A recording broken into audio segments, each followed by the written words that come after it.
Hello दोस्तों, आप सभी का स्वागत है हमारे यूट्यूब चैनल इंडियन क्लास में। तो चलिए हम आज क्लास 10th का मैथ का मोस्ट वीवीआई ऑब्जेक्टिव बताने जा रहे हैं, जो कि आपको एग्ज़ाम में हूबहू टकराने वाला है। इससे पहले हम सभी चीज़ का वीडियो अपलोड कर चुके हैं, ऑब्जेक्टिव से लेकर के सब्जेक्टिव तक। यदि आप नहीं देखे हैं तो देख लीजिए। यदि आप चैनल पर नए हैं तो चैनल को सब्सक्राइब कर लीजिएगा, बेल आइकन को दबा लीजिएगा, ताकि पल पल का अपडेट आप सभी तक पहुँचते रहे। तो चलिए, आज हम जो क्वेश्चन भी कराए हैं हूबहू हिंदी का लड़ा है, और इससे भी उम्मीद है जो पूरा का पूरा लड़ेगा। तो चलिए, इसको बिना टाइम गवाए हुए आप सभी तक पहुंचाना चाहते हैं, तो चलिए इसको देखते हैं। इसको देखने का कोशिश हम करते हैं, और बहुत आसान भाषा में। जैसे यहाँ पर क्वेश्चन कहा रहा है 4 सेंटीमीटर भुजा वाले समबाहु त्रिभुज का क्षेत्रफल। ये भी सब क्वेश्चन पूछा गया है, बिहार बोर्ड एग्जामिनेशन में पूछा गया है। और इसमें पूछने के तो यहाँ पर कहा गया समबाहु त्रिभुज का क्षेत्रफल। तो समबाहु त्रिभुज का क्षेत्रफल होता है √3/2 गुने भुजा स्क्वायर होता है, भुजा स्क्वायर होता है। अब यहाँ पर से √3 रह जाएगा, और सॉरी,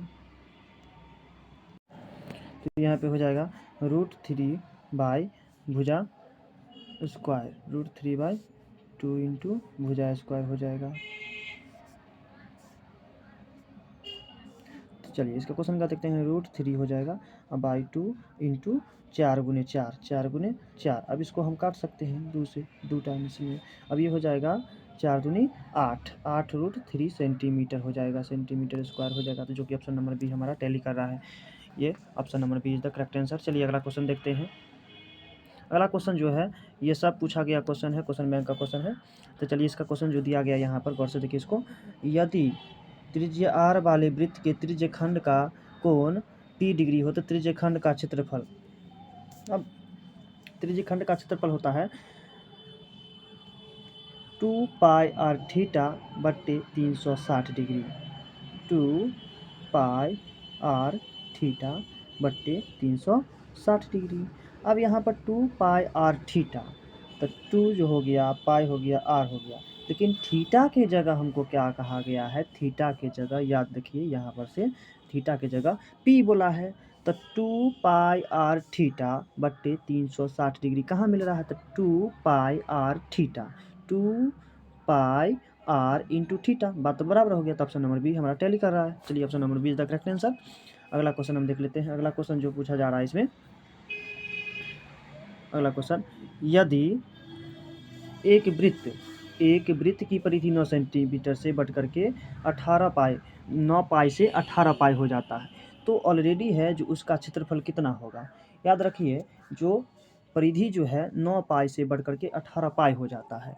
तो वृत्त की परिधि जो है, वृत्त की परिधि 2 पाई आर होता है, 2 पाई आर बराबर ये 9 पाई था। तो 9 से 9 तक कट गया है। अब यह r बराबर हो गया 9/2। तो इसके कहने का मतलब ये जो हो गया 9 पाई से 18 पाई हो जाता है, तो ये r बराबर तो 9 पाई हो गया। लेकिन यहाँ पर कह रहा है जी 18 पाई, तो 2 पाई r बराबर यहाँ हो गया 18 पाई। अब यहाँ पर से 18 पाई से पाई कट जाएगा यहाँ से, तो ये जो हो गया ना हमारा 3 गुना के अप्रोक्स में चला जाता है। कितने गुना के? 3 गुना के अप्रोक्स में चला जाता है। अगला क्वेश्चन है हमारा, अगला क्वेश्चन जो कहा जा रहा है यहाँ पर, एक वृत्त का क्षेत्रफल 64 पाई है, तो इसकी परिधि क्या होगी? तो वृत्त का क्षेत्रफल पाई आर स्क्वायर बराबर 64 पाई, 64 पाई। अब ये पाई से पाई काट देंगे, तो आर स्क्वायर बराबर हो गया 64, तो आर बराबर हो गया √64। तो इसके बदले कितना निकलेगा? 8 64। इसका मतलब त्रिज्या बराबर क्या निकल गया? त्रिज्या बराबर आर बराबर कितना हो गया? 8। अब 8 जो हो गया, तो हमको पूछा क्या गया है, क्या यहाँ पर पूछ रहा है? तो पूछ रहा है यहाँ आर बराबर, तो देख लिए आर बराबर कितना आ गया है? 8। तो हमको इसमें से पूछा गया है, सॉरी मिनट, इसकी परिधि, परिधि पूछा गया। तो परिधि बराबर 2 पाई आर होता है, 2 पाई आर होता है। तो 2 इंटू 22/7 इंटू कितना निकल जाएगा अभी? 8, और सॉरी 8। अब यहाँ देखिए 8 दूनी 16। अब पाई का मान नहीं बैठाया है, पाई को पाई ये रहने दिया है, बैठा दिया, इसलिए यहाँ पर हो जाएगा 8 दूना 16 पाई। ये वैल्यू कहाँ दिया है? तो 16, क्या मतलब 16 पाई जो दिया गया, ऑप्शन नंबर बी में दिया गया है। चलिए अगला क्वेश्चन देख लेते हैं। अगला क्वेश्चन जो कहा है यहाँ पे, यदि आपको मान सारणी याद होगा तब ये क्वेश्चन बनेगा। हम मान सारणी बताने से हमको कोई फ़ायदा है नहीं, क्योंकि मान सारणी आपको याद करना है। अगर नहीं देखें तो इसका ट्रिक भी दिया गया है, आप जाकर के देख लीजिए, क्योंकि इसमें मान सारणी वाला क्वेश्चन है। तो चलिए इसको हम देख लेते हैं, वैसे हम बता देते हैं। बताने के लिए हमको क्या जाता है, तो बताने के लिए यहाँ पे जो कहा गया है क्वेश्चन जो है 4 cos 3 थीटा बराबर 2 है, तो 4 cos 3 थीटा, तो यहाँ पर से cos 3 थीटा बराबर हो जाए, बराबर यहाँ दिया गया है, कितना दिया गया है, तो बराबर में दिया गया है 2, और यहाँ से जो 4 हटेगा तो इसके डिवाइड में जाएगा, डिवाइड में जाएगा। अब यहाँ पर से कट करके 1 और कट करके 2, तो अब cos 3 थीटा 1/2 किसका वैल्यू आता है, तो ये आपको मान सारणी से ही ये आएगा। तो cos 60 का जो वैल्यू होता है ना, ये 1/2 के बराबर में हो जाता है। चलिए अगला क्वेश्चन हम लोग देखते हैं। कुछ नहीं करना है, इस टाइप में देख करके देख लेना है, जो जोड़ने के बाद जिसका मान 90 पूरी उसका वैल्यू तो 1 होबे करता है, लेकिन यहाँ पर जो पीछे जो बैकग्राउंड जुड़ा हुआ है, ये 3 जो जुड़ा हुआ है, तो इसका मतलब 3 हो जाएगा आंसर, क्योंकि इसका यहाँ से लेकर यहाँ तक का वैल्यू 1 होता है, और ये 3 से गुना करेंगे तो इसका वैल्यू कितना हो जाएगा, 3 हो जाएगा। ऐसा वाला क्वेश्चन आपको हूबहू एग्जाम में आएगा, क्योंकि ऊपर नीचे जोड़ करके 90 पूरे आपको 1 मार देना, लेकिन याद रखना है पीछे कुछ ना जुड़ा हो तब, यदि जो कुछ जुड़ा होता है वही आंसर हो जाता है। चलिए अगला क्वेश्चन हम देख लेते हैं। अगला क्वेश्चन जो कहा है x sin 90 minus theta into cosec 90 minus theta बराबर 1 है। तो x को x रहने देते हैं, और sin 90 minus theta cos theta हो जाता है, cos थीटा इंटू यहाँ पे cosec 90 minus theta sec theta हो जाता है, सेक थीटा हो जाता है, सेक थीटा बराबर यहाँ पर 1 दिया गया है। अब यहाँ पर देखिए इसका वैल्यू ऑलरेडी 1 होता है, क्या होता है, 1 होता है, और 1 को यदि हम इधर जा करके डिवाइड भी करें तो कट करके फिर 1 आ जाएगा। इसका मतलब x का वैल्यू कितना आ गया हमारा, 1 आ गया। चलिए आगे की ओर देखते हैं। अब यहाँ पर से देखना है, कुछ नहीं करना है, इस टाइप में जो भी क्वेश्चन दिया रहता है उसके जो पीछे वाला होता है वही हमारा आंसर हो जाता है। तो दोनों के पीछे में कितना जुड़ा हुआ है, 11, -11 नहीं मार देना है, 11 है। दोनों में यदि हम 11 को कॉमन लेते हैं, 11 को कॉमन लेते हैं, और इसका tan square theta minus sec square theta का फॉर्मूला ही 1 होता है, तो यहाँ पर से 11 × 1 11 हो जाएगा। चलिए अगला क्वेश्चन देख लेते हैं हम। अगला क्वेश्चन जो दिया गया है यहाँ पे, यदि 5/2 बराबर 30 हो तो cot स्क्वायर 60, cot स्क्वायर का मान कितना होगा।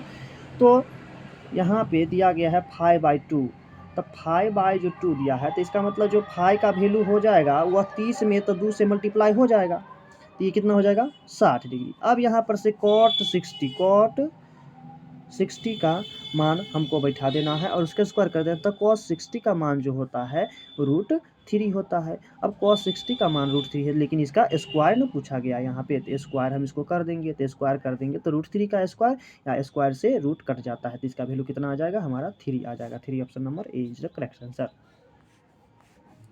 चलिए यहाँ पे दिया गया है समांतर श्रेणी का क्वेश्चन, ये सब ऑब्जेक्टिव के लिए ही ज़्यादा लागू होता है। समांतर श्रेणी में कहा था √3, √12, √27, √48 का सार्वंतर है। तो याद रखिए इसको तो √3 को √3 हम लिख ही सकते हैं, लेकिन अब यहाँ पर से क्या होगा, √12 को यदि यहाँ देखिए √12 इसको हम 4 × 3 तो लिख सकते हैं रूट के अंदर, कोई दिक्कत नहीं।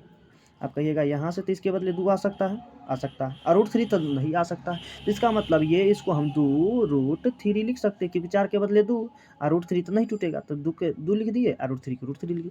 2√3 इसका आएगा 2√3, इसका आएगा 3√3, इसका आएगा 4√3, क्योंकि देख लीजिए 4 × 3 लिख सकते हैं, इसको 9 × 3 लिख सकते हैं, इसको 16 × 3 लिख सकते हैं, तो ये सब का वैल्यू निकलते जाएगा, 4 के बदले 2, 9 के बदले 3, और 16 के बदले 4। जिसका कहने का मतलब ये हुआ, जो यहाँ पर से आ जाएगा √3, फिर से आ जाएगा 2√3, फिर से आ जाएगा 3√3, फिर से आ जाएगा 4√3। अब हम लोग जानते हैं जो सार्वंतर यानी कि D बराबर क्या होता है, तो अगिलका पद में से पिछलका पद को घटा लेते हैं, कहीं से भी घटा सकते हैं आप, या आप यहाँ से भी देख सकते हैं, यहाँ से यहाँ भी घटा लेंगे, यहाँ से यहाँ भी घटा लेंगे, यहाँ से यहाँ भी घटा लेंगे, कहीं से भी इसको हम घटा सकते हैं। तो 4√3 में से यदि हम 3√3 को माइनस कर लेते हैं, तो ऑलरेडी 4 को √3 में से 3 को √3 चलाएगा, तो 1 √3 आंसर आ जाएगा, वो कि प्लस में, माइनस में नहीं, प्लस में, तो इसीलिए option number A is the correct answer हो गया हमारा। चलिए अगला क्वेश्चन 11 की ओर चलते हैं। 11 नंबर क्वेश्चन जो कहा जा रहा है, यदि समांतर श्रेणी का सामान्य पद 2n-1 हो तो पहला पद, तो यहाँ पर से करना कुछ नहीं है, इसके जगह 1 0 बैठा करके देख लेना जो कौन सा नियम हमको पालन कर रहा है, तो इसमें जो आएगा ना 1 भी हमारा नियम फॉलो हो जाता है। याद रख लीजिएगा, पूछा हुआ क्वेश्चन है। ये डायरेक्ट फार्मूला दिया गया है, जिसको फार्मूला याद होगा वही इस क्वेश्चन के आंसर मार सकता है। 1/cos थीटा, 1/cos थीटा किसका फार्मूला होता है? 1/cos एक रहता ना तो इस पे हो जाता साइन, लेकिन 1/cos है ना, 1/cos है तो यहाँ पे हो जाएगा, यहाँ सेक हो जाएगा। क्या हो जाएगा? सेक हो जाएगा। तो सेक कहाँ दिया गया है? Option number D is the correct answer, क्योंकि ये डायरेक्ट फार्मूला है। अब यहाँ देखिए साइन थीटा, क्योंकि त्रिकोणमिति में जहाँ पे जोड़ करके 90 पूरे, गुना में, भाग में, बटे वाला क्वेश्चन में अधिकतर जगह हम एक मारेंगे, 80% क्वेश्चन के आंसर हमारा करेक्ट निकल के आएगा। जहाँ 90 पूरे, जहाँ गुना हो, जहाँ भाग हो या बट्टे में जोड़ करके 90 पूरे, वो उसका आंसर कितना होता है? याद रख लीजिएगा, 1 होता है। हर को तो नहीं बोल सकते हर किसी को, लेकिन 80% क्वेश्चन का आंसर 1 होता है। चलिए अगला क्वेश्चन दिया गया है यहाँ पे, देखिए गौर से क्वेश्चन को। b बराबर 0 डिग्री, तो cos b minus sine b। अब देखिए cos 0, इसका मतलब cos b दिया तो b बराबर 0, तो cos 0 का वैल्यू कितना होता है? याद रख लीजिए। फिर से साइन 0, साइन 0। अब देखिए cos 0 का वैल्यू होता है 1 और साइन 0 का वैल्यू होता है 0। अब यहाँ पर से क्या हो जाएगा? 1 में से 0 गया, यानी कि 1 हो जाएगा इसके आंसर। चलिए ये क्वेश्चन का भी ये क्वेश्चन है, जैसे कि यहाँ पर दिया गया है, जो यदि त्रिभुज ABC सर्वांग त्रिभुज PQR क्षेत्रफल का अनुपात इतना है, तो उनके जो भुजा का अनुपात कितना होगा? तो 144 है और 225 है। तो याद रखिए 144 किसका वर्ग होता है? तब 12 का। 225 किसका होता है? तब 15 का। इसका मतलब हो गया 12:15। बस इस टाइप का क्वेश्चन, ज़्यादा फॉर्मूला लगाने की कोई ज़रूरत नहीं है। 12 यदि यहाँ पे 12:15 देता और क्षेत्रफल पूछता तो 12 को 144 होता, 15 को 225 होता, इसका आंसर ये हो जाता। लेकिन option number A is the correct answer हो गया यहाँ पे।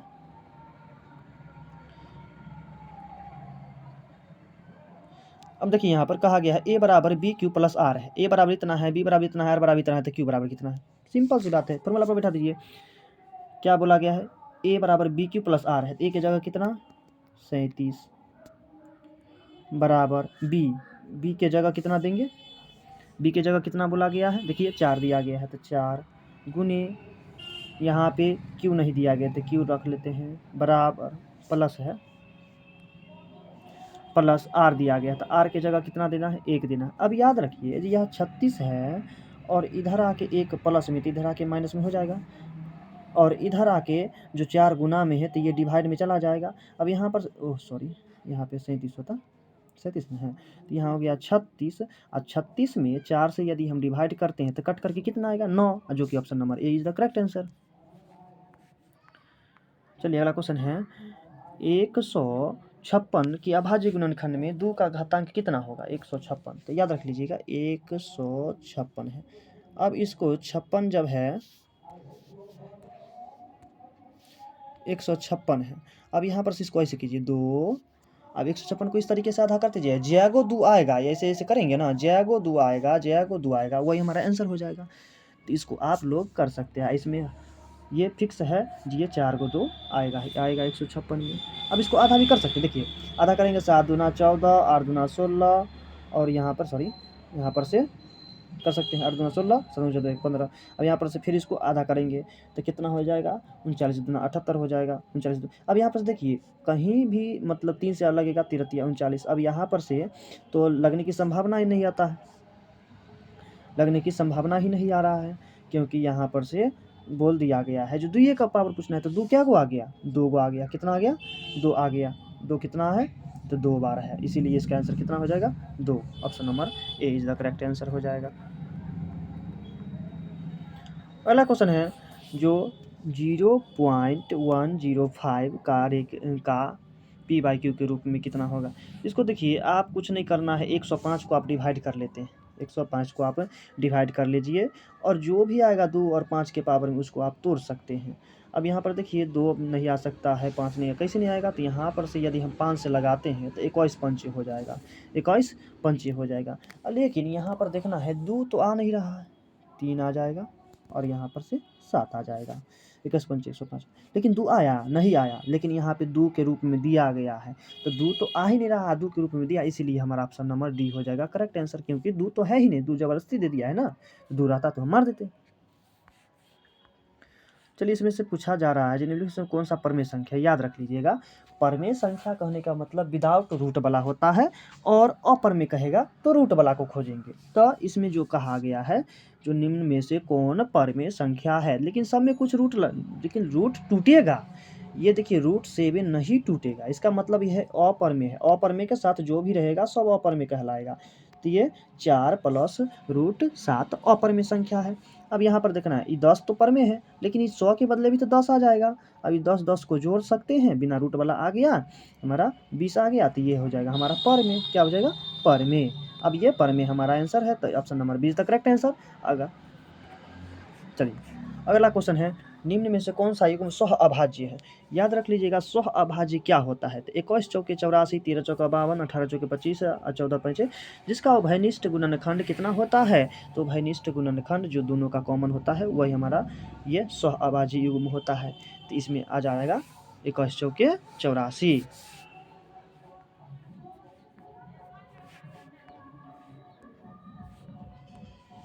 अब देखना है, इसमें से निम्न में से कौन एक यौगिक संख्या है। याद रख लीजिएगा, यौगिक संख्या क्या होता है, जिसका अंतर हर हमेशा कितना होता है, तो 2 होता है। क्या होता है? 2 होता है। तो इसमें देखना है अंतर कितना है, 3 आ जाएगा। इसमें अंतर कितना, 1 है। इसमें अंतर 0 का, लेकिन इसमें अंतर देखना है 2 का है, इसलिए सही। किसी धनात्मक पूर्णांक q के लिए प्रत्येक धनात्मक विषम पूर्णांक का क्या होता है। तो ये हो जाता है 6q + 2। क्या हो जाएगा? 6q + 2 का वैल्यू आता है। धनात्मक पूर्णांक बोला है इसलिए।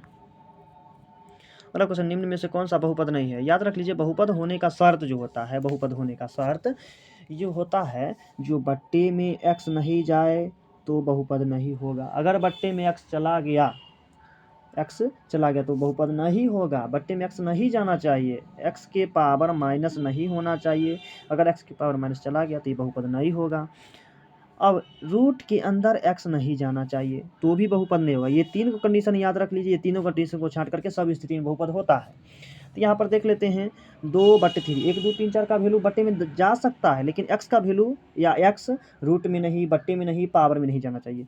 ये देख लेते हैं, इसमें देखना है x को 2/3 हो या 5 हो या 7 हो या 9 हो, उससे हमको कोई मतलब नहीं है।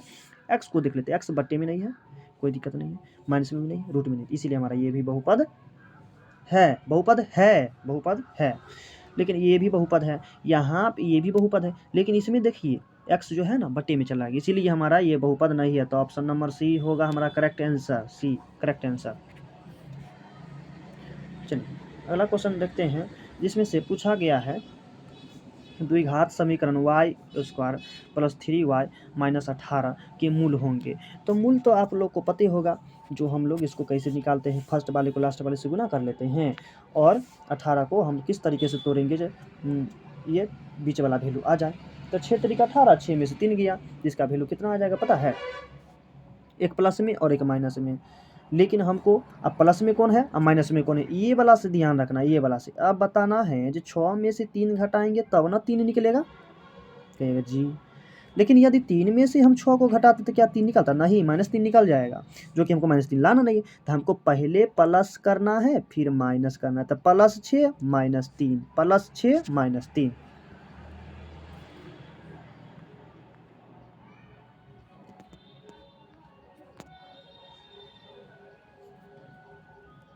चलिए इसका आंसर हो जाएगा। अगला क्वेश्चन है, यदि समांतर श्रेणी का nवां पद 5n - 3 हो तो इसका सर्वांतर आप लोग जानते हैं कि क्वेश्चन हाईलाइट है। अब आता है कौन सा पद शून्य होगा। तो इसको an वाला फॉर्मूला पर आप बिठा सकते हैं। चलिए क्वेश्चन को हम दिखा देते हैं। ये क्वेश्चन जो कहा गया है, √7, √28, √63, तो ये √7 तो हो ही गया, लेकिन ये 28 के बदले 7 चौके 28 तो लिख सकते हैं। कितना? 7 चौके 28, तो 4 7 28 लिख सकते हैं। इसके बदले यहाँ 2 निकलेगा, इसके बदले √7 तो √7, इसको हम क्या लिख सकते हैं, 9 7 30, 9 × 7 लिख सकते हैं। अब इसके बदले 3 आएगा, ये तो 3 रह भी करेगा, मतलब इसका √7, 2√7, 3√7, इसका मतलब 100 में 7 जुड़ रहा है। क्या जुड़ रहा है? 7 जुड़ रहा है। तो अगला देखना है 4√7 हो सकता है ना, 4√7। तो 4√7 तो यहाँ दिया नहीं गया है, चौथा पद पूछा है। 3 गो पद तो पहले से दिया गया था, लेकिन चौथा पद पूछा गया है। तो चौथा पद जब पूछा गया है तो चौथा पद में हम लोग क्या करेंगे, 4√7 हो जाएगा। तो ये भी नहीं दिया है, तो कैसे दिया है? तो इसको रूट के अंदर ले जाएंगे, तो रूट के अंदर ले जाने के लिए इसको स्क्वायर करना पड़ेगा। बाहर निकालते तो स्क्वायर हटाना पड़ता है। तो इसको 16 सते, अब 16 सते 112, option number B is the correct answer. चलिए अगला क्वेश्चन जो है हमारा, ये 6, 9, 8 एवं 13 का माध्य 10 है, तो x का वैल्यू कितना होगा? बारीकी से इस क्वेश्चन को देखिए। इसमें जो कहा गया है 6 + 8 + 9 + x + 13 बराबर क्या होकर जोड़े हैं, 1 2 3 4 5, 5 को जोड़े हैं 13 है, सॉरी 13 है, याद रख लीजिएगा 13। तो 5 को जोड़े हैं तो 5 कर देंगे नीचे, बराबर इन्हें 10 कर देंगे। अब यहाँ पर देखना है जी, ये 6, 8 और 9, 8 6 14, 14 और 9, 14 और 9 कितने हो जाएगा?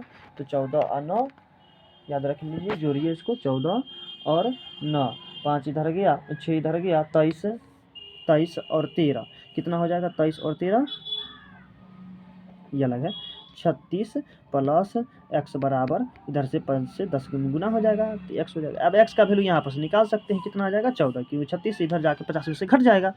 तो option number B is the correct answer. अब देखिए, इसको माध्य का ज्ञात करने के लिए कुछ करना नहीं होता है, हमको सिर्फ सजा लेना होता है। सजा लेते हैं, चलिए सजा लेंगे। पहले सबसे छोट खोजते, तो सबसे छोटा है 6, उसके बाद 8, उसके बाद क्या है, 8 के बाद 22 है, 16 है, 8 के बाद 15, 15 के बाद 18, 18 के बाद 21, 21 के बाद 22, 22 के बाद 25। देखिए 1 2 3 4 5 6 7 8 9, 1 2 3 4 5 6 7, ओह सॉरी कौन छूट गया, 15 के बाद 16 छूट गया है, 15 के बाद 16 छूटा है, याद रख लीजिए। यहाँ हो जाएगा 16, 16 हो गया। अब 16 के बाद देखिए 18, 18 के बाद 21, 21 के बाद 22, 22 के बाद 25, 1 2 3 4 5 6 7 8 9, 1 2 3 4 5 6 7 8, कौन छूट रहा है? 21 22 18 15, 6 के बाद 8, ओह सॉरी 8 के बाद 9 छूट रहा है, यहाँ 9। अब इसमें जब सबको सजा लिए, बढ़ते क्रम सजाना है या घटते क्रम सजा लेंगे, किसी भी तरीके से इसको सजा सकते हैं। अब यहाँ पर करना क्या है, याद रख लीजिए, जो 9 गो है तो 4 गो इधर से छांट लेते हैं, 1 2 3 4, 4 गो इधर से छांट लेते हैं, जो बीच में हमारा बच गया वही हमारा माध्यिका कहला जाता है। यदि यहाँ पे 2 बचता तो दोनों को जोड़ करके दूसरे भाग देते। कभी भी माध्यिका पूछे याद रख लीजिएगा, घटते क्रम या बढ़ते क्रम इसको सजा लेंगे और उसके बाद इसको छांट देंगे, 4 इधर से 4 उधर से, या 2 उधर से 2 उधर से, जितना को आधा हो जाए हमारा उतना में छांट देंगे, ताकि बीच में सेम बच जाए। चलिए अगला क्वेश्चन देख लेते हैं। अगला क्वेश्चन दिया गया है यहाँ पे 23 15 25 40 27 25 22 25 20, श्रेणी पढ़ने से क्या स्पष्ट हो रहा है? देखिए 25 25 25, सबसे ज़्यादा कौन आया है? ज़्यादा नहीं, सबसे ज़्यादा बार रिपीट कौन किया है? तो सबसे ज़्यादा बार जो रिपीट किया है वो हमारा 25 रिपीट किया, इसीलिए बहुलक हो गया। बहुलक जो बहुते विराता हो, ये वाला क्वेश्चन रहेगा ही रहेगा। अब यहाँ पर देखिए बहुत भी क्वेश्चन आ गया। प्लीज़ चैनल पे हैं नए हैं तो चैनल को सब्सक्राइब अवश्य ही कर लीजिएगा, बेल आइकन को दबा लीजिएगा, ताकि पल पल का अपडेट आप सब तक पहुँचते रहे। चलिए अगला क्वेश्चन आ जाता है हमारा 12 25 15 18 17 20 6 8 16 30 20 32 का परिसर। तब परिसर का मतलब ही होता है सबसे बड़ी संख्या में से सबसे छोटी संख्या को घटा लेंगे। तो यहाँ पर सबसे बड़ी संख्या क्या निकल के आ रहा है? 30। सबसे छोटी संख्या निकल करके क्या आ रहा है? 6। तो इसमें 30 में से 6 को हम घटा लेते हैं। 30 में से 6 को घटा लेंगे। देखिए और कोई सा भी है, 12, 25, 18, 17, 20, 6, 11, 16, 30, 20, 32। सॉरी, यहाँ पे 32 होना चाहिए था, 32 है। 32 सबसे बड़ी संख्या है, यहाँ से मिस्टेक हो गया था, ये नहीं है। अब ये 32 हो गया, तो इसका 32 में से 6 घटाएंगे तो 26 निकल जाएगा। क्या निकल जाएगा? 26 निकल जाएगा। तो हमारा 26 कौन है? Option number C is the correct answer हो जाएगा। चलिए अगला क्वेश्चन देख लेते हैं।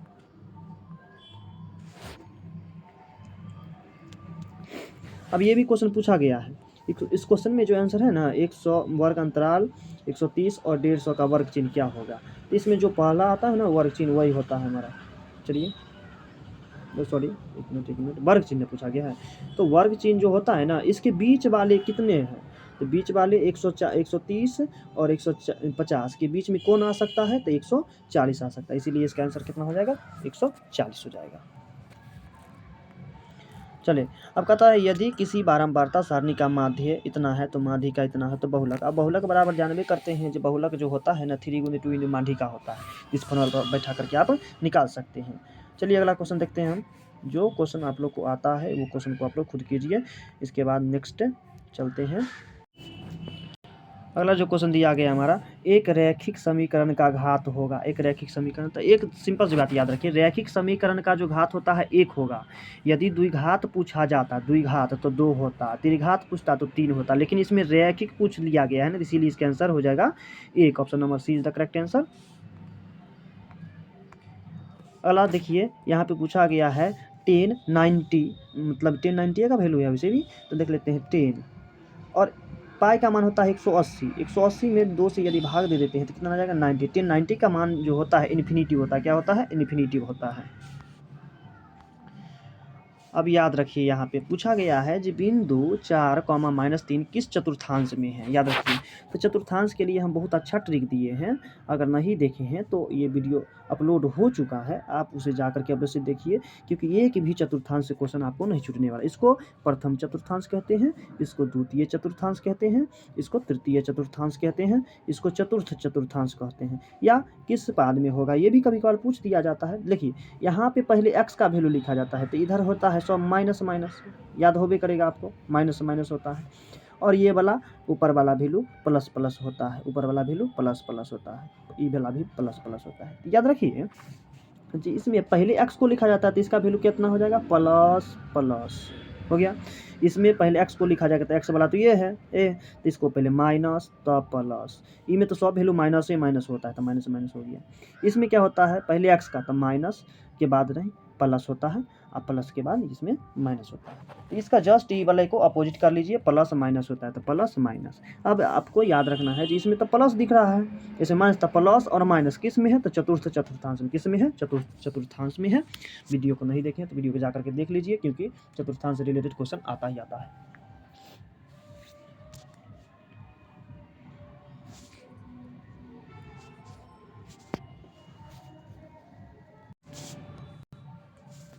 चलिए आगे देखते हैं। ये वाला भी क्वेश्चन मोस्ट भी आएगा ही आएगा, याद रख लीजिएगा, ऐसा क्वेश्चन आता ही आता है। जैसे यहाँ कहता है 2 समरूप त्रिभुजों की संगत भुजाओं का अनुपात। याद रखिए, संगत भुजाओं का अनुपात पूछा है, ये वाला कंफ्यूज नहीं होना है, जिसके बदले 2 इसके बदले 3 मार देना। उनके क्षेत्रफलों का अनुपात पूछा है, अनुपात मतलब बटा ही होता है। तो 4 का स्क्वायर 16 और 9 का square 81, 16/81। Option number B is the correct answer. अब देखिए, ये क्वेश्चन में दिया गया है द्विघात समीकरण 2x² - 4x + 3 के विवेचक या विविक्तर या डी पूछ लिया। तो डी वाला फॉर्मूला जो होता है b² - 4ac होता है, 4ac। अब इसको a कहेंगे, इसको b कहेंगे, इसको c कह देंगे। अब b के जगह कितने हैं? -4 का उसका -4, 4 a के जगह 2 और c के जगह कितना है? 3, 16 हो जाएगा। 4 का स्क्वायर माइनस 4 दूना 8, 8 3 24। अब 16 में से 24 घटा रहे तो -8 तो आना ही आना है, फिक्स। चलिए अगला क्वेश्चन इसमें दिया गया है, यह सब बिहार बोर्ड एग्जामिनेशन में पूछा गया है, क्वेश्चन बैंक का क्वेश्चन है, आप इसे मिला भी सकते हैं। पाई, अब देखिए पाई जो है हमारा एक अपरिमेय संख्या है, तो इसमें पूछा गया है पर में, तब पर में जो होता है बिना रूट वाला पाई, याद रख लीजिए पाई क्या है, परिमेय है, परिमेय है, सॉरी पाई अपरिमेय क्या है, अपरिमेय संख्या है। और इसका वैल्यू जो होता है ऊपर में होता है, समझे। अब याद रखिए यहाँ जो हमको पर में ना पूछा गया है जी, तो पर में बिना रूट वाला को खोजना है, तो ये तो रूट टूटेगा नहीं, इसका भी रूट टूटेगा नहीं, इसका रूट टूट जाएगा क्योंकि 16 के बदले 4, 25 के बदले 5, 4/5। Option number C is the correct answer हो जाएगा। चलिए, एपी का प्रथम पद ए, सर्वंतर डी, एनवा पद निम्नलिखित में से कौन सा होगा। तो एनवा पद ए एन का फॉर्मूला लगा लेते हैं, a + n - 1 इंटू डी क्या हो जाएगा, कहाँ पे है ये दिखा रहा है, बस option number B is the correct answer. अब देखिए, किसी वृत्त के बाह्य बिंदु से दो स्पर्श रेखा है पी और पी बी है, खींची गई, पी ए बराबर 8 है तो पी बी की लंबाई कितनी होगी। और देखिए पी ए बराबर 8 है तो दोनों स्पर्श रेखा की लंबाई जो होता है वो सेम होता है, तो 8 है तो एक भी 8। 1 + tan स्क्वायर थीटा किसके बराबर होता है, तो ये sec स्क्वायर थीटा के बराबर होता है। चलिए, यहाँ पे पूछा गया है, कुछ नहीं करना है, सिर्फ ये बहुपद को देखिए गौर से, x³ 2x² 2i² - 3y √3y + 1/2। तो इसमें सबसे अधिकतर घात देखना है, जो हमारा 3 दिखाई दे रहा है, इसका मतलब ये त्रिघात बहुपद है, तो इसमें घात ही ना पूछा गया है, तो घात कितना है 3।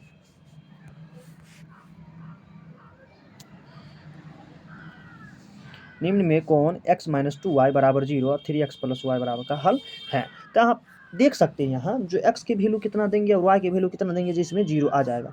तो यहाँ पर देखना है जो x के वैल्यू 2 और y के वैल्यू भी 1, x के वैल्यू 2 और y का वैल्यू कितना देना है 1, x की जगह 2 हो जाएगा, तो 2 - 2 × 1, तो 2 में से 2 गया तब ना 0 हो गया। चलिए, तो ये option number is the correct answer हो गया। अगला क्वेश्चन दिखाई देना है, हम क्या बताए थे इससे पहले याद रखिए कि 1090 जहाँ पे हमको आप देखिए यहाँ पर कहिएगा 60 तो पूर्ण नहीं रहा है, तो इसका मतलब 2 एक वाला तो ऑप्शन है, तो 210 का value 1 + tan square sec square का फॉर्मूला होता है, तो यहाँ पर से आप लगा सकते हैं जो किसका वैल्यू 1 होता है। आप इसको मान को फाइंड करना पड़ेगा, बिना मान को फाइंड किए हुए आप नहीं इसको दे सकते हैं, तो हमको बताने से भी कोई फायदा है नहीं, क्योंकि आपको मान याद होगा तो आप इसको क्वेश्चन को ऑटोमेटिक बना लीजिएगा। अब देखना है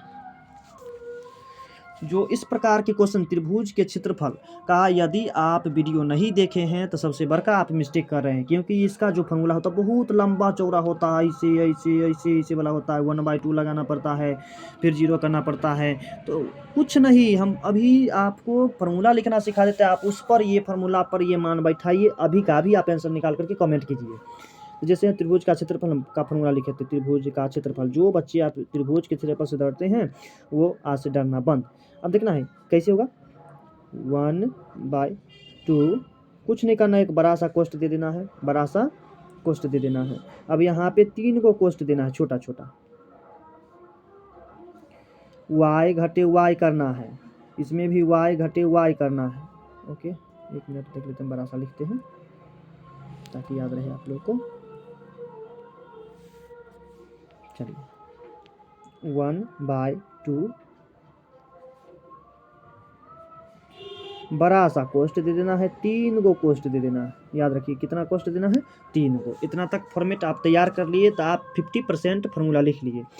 बाहर में क्या करना है, बाहर में नहीं अंदर में y घटे y करना है, y घटे y करना है, y घटे y करना है, सभी में प्लस कर देना है, इसमें प्लस कर देना। अब इसके बाहर x लिखना है, इसके बाहर भी x लिखना है, इसके बाहर भी x लिखना है, ये फार्मूला बन करके रेडी। लेकिन अब यहाँ पर करना क्या है, देखना है जी, यहाँ 1 होता है तब 2 होगा और तब 3 होगा, याद रख लीजिए। लेकिन 1 के बाद हमको क्या लिखना है 2, 2 के बाद 3, लेकिन 3 से जब हम रिपीट करते हैं तो डायरेक्ट 1 पे पहुँचना होगा, इतना आपको ध्यान में रखना है।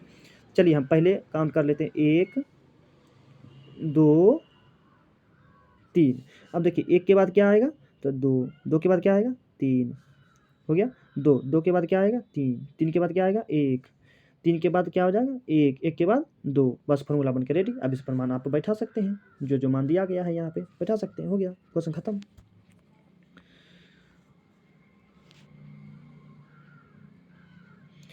चलिए इसको भी हम फार्मूला पर बैठाए हुए हैं, जो ऊपर में कुछ नहीं करना है, m ऊपरों में n ऊपरों में, नीचू में m नीचू में n। अब m n कौन होता है, और इसको m कहेंगे, इसको n कहेंगे, इसको x1 कहेंगे, इसको y1 कहेंगे, इसको x2 कहेंगे, इसको y2 कहेंगे। अब देखिए यहाँ पर x2 और इसको x1 कहेंगे, फिर यहाँ पर से m y2 plus m y1 और यहाँ पर m प्लस n, इस फॉर्मूला पर आप बैठा सकते हैं। अब देखना है जो यहाँ पे पूछा गया है, जो -3,4 की मूल बिंदु से दूरी कितना होगा, तो कुछ नहीं करना है, रूट के अंदर इसको स्क्वायर कर देते हैं, कोई भी माइनस वाला संख्या को स्क्वायर करते हैं प्लस दे देता है। तो ये 3 तिया 9 प्लस 4, इसका मतलब 16 हो जाएगा, और ये 25 के बदले कितना निकलेगा 5। Option number D correct answer हो जाएगा। अब यहाँ पर देखना है जिसमें पूछा गया है 6 4 3 6 4 3 4 6 3 का ये जो बहुलक पूछा है ना, x का बहुलक पूछा, तो बहुलक देखना है 6 6 6 कितना बेर आया है, 3 बेर आया है, इसका मतलब कितना हो जाएगा 3 हो गया। लेकिन यहाँ पे तो कोई एक सिंपल सा ऑप्शन दिया हुआ नहीं है।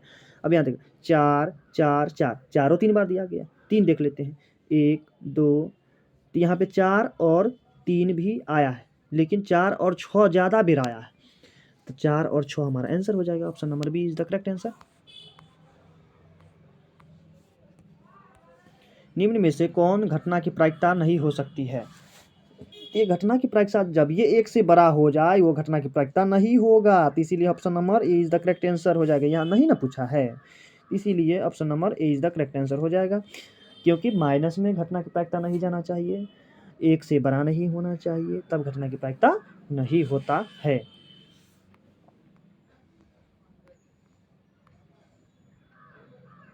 देखिए प्रतिच्छेदी रेखा है तो हलों की संख्या सिर्फ 1 होगा।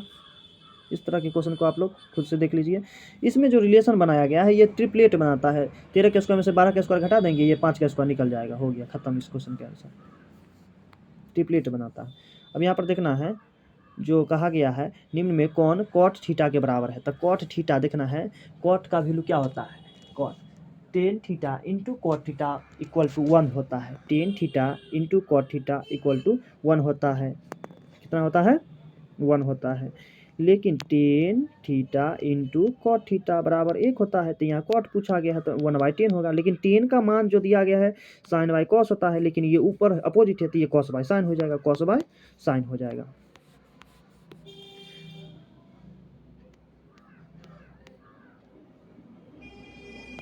अब ये इसको देख लीजिए, अल्फा प्लस बीटा पर बैठा लीजिए, अल्फा प्लस बीटा बराबर -3 दिया है, अल्फा इंटू बीटा बराबर 2 दिया है, जिसमें ये वैल्यू फाइंड हो जाएगा, वो हमारा आंसर हो जाएगा। क्वेश्चन को एक नज़र सिर्फ देखते हुए रहना है बस। यहाँ देखिए -4,2 8,6 को मिलाने वाली रेखा के मध्य बिंदु पूछा गया है। इसमें मध्य बिंदु जो होता है ना, पहला जोड़ पहला बट्टे 2, दूसरा जोड़ दूसरा बट्टे 2, तो पहला -4 और प्लस 8/2। अब यहाँ दूसरा कितने हैं 2 प्लस 6/2, इसमें देखना प्लस माइनस की क्रिया हो जाएगा, ये 4/2 निकलेगा और ये 8/2 निकलेगा, ये कट करके 2 हो जाएगा, ये कट करके 4 हो जाएगा, 2,4 किधर है तो 2,4 option number C correct answer हो जाएगा। सेम क्वेश्चन है, इसको सेम क्वेश्चन को आप लोग देख लीजिए, बन जाएगा, सेम क्वेश्चन है सब, कुछ नहीं करना है। इसमें जो पूछा गया है ये लॉस ऑफ मौसम, तो लॉस ऑफ मौसम यदि आपको नहीं आता है तो आप परीक्षा देने के लायक नहीं है। इस क्वेश्चन का 15 5 15 20 का लॉस हो, तो लॉस हो कितना हो जाएगा आपको याद ही होगा, जी सब का एलसीएम निकालना है और इस सब का फिर मौसम भी निकालना है। तो एलसीएम जब हम लोग निकाल लेते हैं तो 5 15 20 सब का एलसीएम 60 होगा, ये बात फिक्स है, आपको 60 होगा ही होगा लॉसों में। और मौसम कितना हो जाएगा, तो वो हाईएस्ट संख्या जो इससे कट जाए, तो हाईएस्ट संख्या कौन होगा जो कट जाता है, तो इसमें से जो आ गया 5 15, तो इसमें से याद रख लेना है जो 5 15 और 20, तो पहले तो ऐसे निकाल सकते हैं आप 5 15, तो 5 से आप लगा सकते हैं, 15 तिया 45 आप 15 चौका 60, तो 15 चौका 60 भी लग सकता है, इसमें आ गया ना, तो ये ऑप्शन नंबर बी टैली करेगा।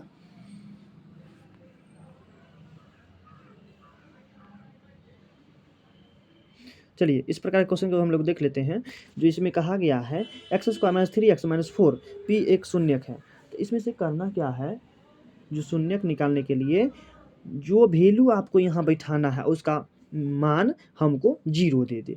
तो x के जगह हम एक बार 2 बैठा के देख लेंगे, अगर 0 नहीं आया तो अगला ट्राई करेंगे, 0 बैठा के देख लेंगे, अगर 0 नहीं आया वैल्यू तो 4 बैठा के देंगे। कोनों में ना कोनों में आपको 0 आ ही जाएगा, जो में 0 आ जाएगा वही हमारा आंसर हो जाएगा। चलिए बैठा कर इतना तो खुद भी कर सकते हैं, सब कुछ हम ही लोग जब कर देंगे तो आप लोग क्या कीजिएगा। अब देखना है a और 18 का लॉ 36 है तो मौ 2 है, तो a का मान कितना हो जाएगा। अब देखना है लॉ गुने मौ, तो आपको पता ही होगा पहली संख्या गुनी दूसरी संख्या। अब यहाँ पर पहली संख्या गुनी दूसरी संख्या बराबर लॉ गुने मौ होता है, तो हमको पहली संख्या तो पूछा गया है, तो पहली संख्या बराबर क्या होता है, पहली संख्या बराबर लॉ गुने मौ बटे दूसरी संख्या। तो लॉ कितना दिया है 36, मौ कितना दिया है 2, तो 36 गुने 2 बटे 18, 18 दूनी 36, 2 दूनी 4 हो जाएगा answer. Option number C is the correct answer हो जाएगा। सेम क्वेश्चन आया है, 2 4 बैठा करके देख लीजिए, जिसमें 0 आ जाएगा वो आप सेम क्वेश्चन है ये सब। अब देखना है यहाँ पे ये क्वेश्चन दिया गया है, निम्न में से कौन अपरिमेय संख्या नहीं है। इसका मतलब ये पर में पूछा है, इस पर में भी पूछ सकता था लेकिन क्वेश्चन को घुमा दिया। पर में इसका मतलब है जो रूट टूटने वाला, इसका रूट नहीं टूटेगा, इसका रूट नहीं टूटेगा, इसका रूट नहीं टूटेगा, इसका रूट टूट जाएगा। 11 के 11 से यदि गुना करते हैं तो ये टूट जाएगा, इसका मतलब ये परमेय संख्या है, इसका मतलब अपरिमेय संख्या ही नहीं है, तो ये option number D is the correct answer हो जाएगा। चलिए इसी तरह का वीडियो पाने के लिए चैनल को सब्सक्राइब कर लीजिएगा, बेल आइकन को दबा लीजिएगा। यदि आप फेसबुक पेज को देख रहे हैं तो फेसबुक पेज को फॉलो अवश्य ही कर लीजिएगा। धन्यवाद।